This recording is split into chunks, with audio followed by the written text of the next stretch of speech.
कक्षाष्टमी संस्कृत विषय रुचिरा भाग 3 के तृतीय पाठ डिजी भारतम को पढ़ेंगे और इसका अनुवाद समझेंगे।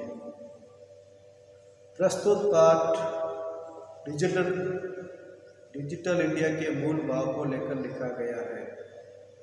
निबंधात्मक पाठ है। इसमें वैज्ञानिक प्रकृति के उन आयामों को छुआ है जिनमें हम एक क्लिक द्वारा बहुत कुछ कर सकते हैं। आज इंटरनेट ने हमारे जीवन को कितना सरल बना दिया है। हम भौगोलिक दृष्टि से एक दूसरे के अत्यंत निकट आ गए हैं। इसके द्वारा जीवन के प्रत्येक क्रियाकलाप सुविधाजनक हो गए हैं। ऐसे ही भावों को यहाँ सरल संस्कृत में व्यक्त किया गया है। डिजी भारतम पाठ, जैसा कि हम जानते भी है, सुनते भी है, डिजिटल इंडिया। अब ये वर्तमान में देखते हैं तो इस कोरोना काल में डिजिटल इंडिया का सबसे ज़्यादा प्रयोग किया गया। सरकारी ऑफिसों में, प्राइवेट कंपनियों में वगैरह है तो इस कोरोना के काल में सब काम वर्क फ्रॉम होम घर से किया गया। तो इंटरनेट के माध्यम से कर्मचारी अपनी कंपनियों से जुड़े रहे, अपने विभागों से जुड़े रहे और घर बैठ के उनको जैसा निर्देश मिलता था वैसा उन्होंने काम किया। आज हम देखते हैं ऑनलाइन पढ़ाई कर रहे हैं, हम लाइव पढ़ रहे हैं, ऑनलाइन पढ़ रहे हैं। तो ये सब इससे डिजिटल तकनीकी का ही प्रभाव है। डिजिटल तकनीकी के परिणाम स्वरूप ही आज हम घर बैठे अध्ययन कर रहे हैं। तो कोरोना में इसका सबसे ज़्यादा उपयोग हुआ है, हम भी जानते हैं, हम भी इसका उपयोग कर रहे हैं। आज इसी के बारे में हम आगे बढ़ेंगे। अद्य संपूर्ण विश्वे डिजिटल इंडिया इत्यस्य चर्चा श्रूयते। आज संपूर्ण विश्व में डिजिटल इंडिया ऐसा इसकी चर्चा सुनाई देती है। आज संपूर्ण विश्व में डिजिटल इंडिया ऐसा इसकी चर्चा सुनाई देती है। अस्य पदस्य कः भावः इति मनसि जिज्ञासा उत्पद्यते। इस पद का क्या भाव है, ऐसी मन में जिज्ञासा उत्पन्न होती है। काल परिवर्तनेन सह मानवस्य आवश्यकता अपि परिवर्तते।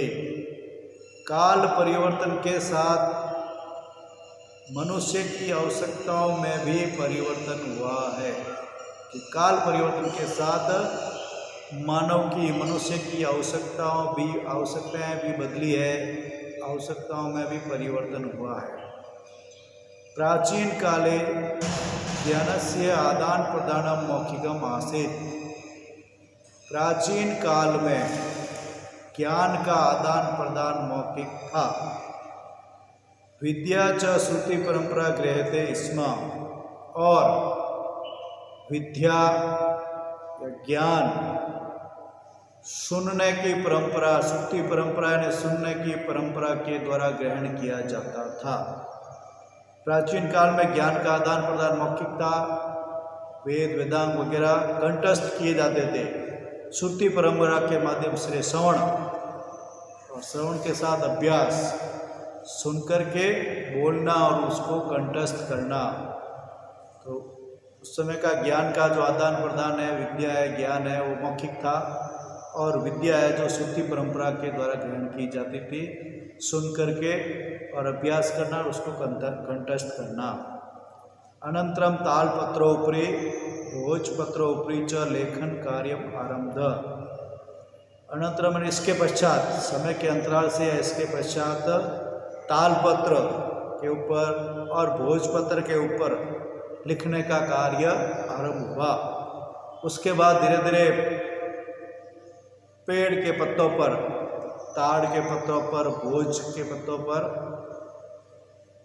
भी लिखने का कार्य आरंभ हुआ। यानी उसके पश्चात पेड़ के जो बड़े बड़े पत्ते होते थे उन पर लिखने का कार्य आरंभ हुआ। परिवर्तने काले कर्गदस्य लेखनिया च आविष्कारेण सर्वेषाम् एव मनोगतानां भावनानां कर्गदो उपरि लेखनम पारंदम। परिवर्तनी काले, काल परिवर्तन में से परिवर्तित काल में, काल परिवर्तन के समय धीरे धीरे जैसे जैसे बदलाव होते गए, मनुष्य ने नई नई खोज की, नए नए आविष्कार हुए, तो परिवर्तित काल में कागज का और लेखनी के, कर्गद से ने कागज का और लेखनी के आविष्कार के द्वारा सर्वेसामान्य सभी मन में आए हुए विचार, मनोगता नाम ने मन में आए हुए विचारों को, भावों को कागज के ऊपर लिखना प्रारंभ किया। कि समय परिवर्तन के साथ परिवर्तित काल में कागज और लेखनी के आविष्कार के द्वारा, आविष्कार से सर्वेसामान्य सभी मनुष्य, सभी मानव या सभी लोग मन में आए हुए विचारों को, भावों को कागज के ऊपर लिखना प्रारंभ किया। टंकण यंत्र से आविष्कारेण तो लिखिता सामग्री टंकिता सदी बहुकालाय सुरक्षिता अतिष्ठत।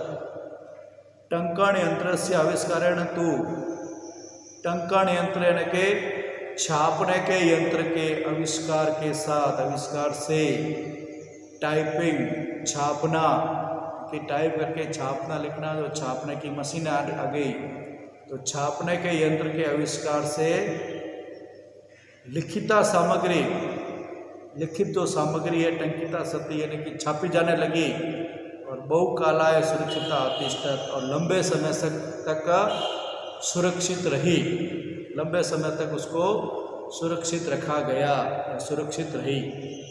कि छापे खाने के यंत्र के आविष्कार से लिखित सामग्री छापी जाने लगी, उसको छापा जाने लगा और लंबे समय के लिए सुरक्षित किया गया या लंबे समय तक सुरक्षित रहने लगी। वैज्ञानिक प्रविधि प्रगति यात्रा पुनरअपि अग्रे गता। वैज्ञानिक तकनीकी की जो प्रगति यात्रा है, धीरे धीरे और भी नए नए आविष्कार होते गए। वैज्ञानिक तकनीकी की जो आविष्कार की यात्रा है, प्रगति यात्रा है, विकास की जो यात्रा है, और भी आगे गई, पुनरअपि और भी आगे चली। वैज्ञानिक तकनीकी की जो प्रगति यात्रा, विकास यात्रा और भी आगे चली, आगे गई। अद्य सर्वाणि कार्याणि संगणक नाम के न यंत्रेण साधितानि भवन्ति। आज सभी कार्य कंप्यूटर नामक यंत्र के माध्यम से पूर्ण किए जाते हैं, साधित यानी सिद्ध किया जाता है या पूर्ण किए जाते हैं। आज सभी कार्य कंप्यूटर नामक यंत्र के द्वारा पूरे किए जाते हैं, उसके द्वारा पूर्ण किए जाते हैं, पूर्ण होते हैं। समाचार पत्राणि पुस्तकानि च कंप्यूटर माध्यमेन पठ्यन्ते लिख्यन्ते च। समाचार पत्र और पुस्तकों, समाचार पत्र और पुस्तकों को कंप्यूटर के माध्यम से पढ़ते हैं और लिखते हैं, पढ़े जाते हैं और कंप्यूटर के माध्यम से पढ़ा जाता है और लिखा जाता है। कि इस वैज्ञानिक प्रगति यात्रा में हम वहाँ तक पहुँच गए कि समाचार पत्र और पुस्तकें जो कंप्यूटर के माध्यम से पढ़ी जाती और लिखी जाती है। कर्गदो उद्योगे वृक्षाणाम उपयोगेन वृक्षा कर्तयन्ते स्म।